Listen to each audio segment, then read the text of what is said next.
Indian democracy विपक्ष के बिना अधूरा है। विपक्ष का काम है सरकार से सवाल करना, इंश्योर करना कि सरकार पब्लिक के प्रति आंसरेबल हो और सरकार को हर मसले पर बेहतर ऑल्टरनेटिव्स देना। लेकिन असलियत में क्या होता है? विपक्ष सीधे आलोचना पर उतर आता है। क्रिटिसिज्म भी आज कंस्ट्रक्टिव ही अच्छा लगता है, मगर आज की तारीख में विपक्ष न केवल डिस्ट्रक्टिव क्रिटिसिज्म करता है, बल्कि कभी कभार तो सरकार के क्रिटिसिज्म में ये भूल ही जाता है कि वो असली में देश को ही क्रिटिसाइज कर रहा है। विपक्ष अक्सर लाभकारी नीतियों का विरोध करता है, जैसे मान लीजिए अंतरिक्ष मिशन या फिर इंफ्रास्ट्रक्चर। जस्ट इमेजिन, गगनयान को भी पैसे की बर्बादी कहा गया था, लेकिन कभी भी किसी विपक्ष के नेता ने पूछा कि भारत अंतरिक्ष में क्यों जा रहा है? इस तरह के बिना सिर पैर की आलोचनाएं दिखाती है कि विपक्ष को समाधान से ज्यादा सुर्खियां चाहिए। विपक्ष को चाहिए कि चर्चा करें, अपने जितने भी सवाल है सरकार के किसी नीति को लेकर उसे सरकार के समक्ष रखें,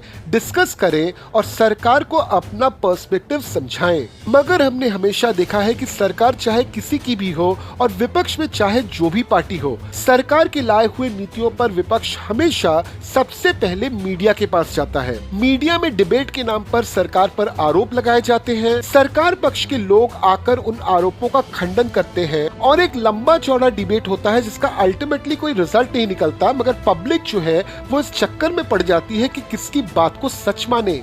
2024 में भारत को करप्शन इंडेक्स में 100 में से 38 अंक मिले थे।